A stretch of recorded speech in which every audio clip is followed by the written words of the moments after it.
मुझे लगता है कुछ दिनों से नसरीन मुझसे दूर रहने लगी है काफी। ऐसा क्यों है?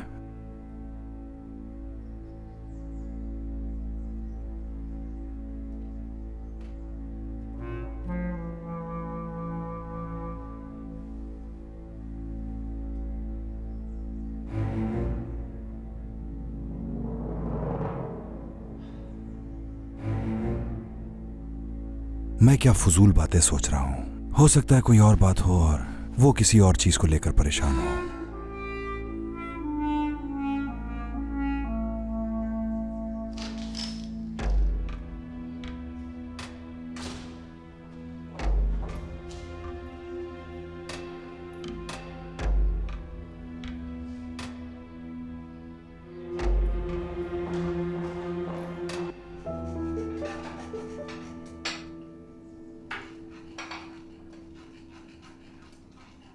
क्या हो रहा है यहाँ?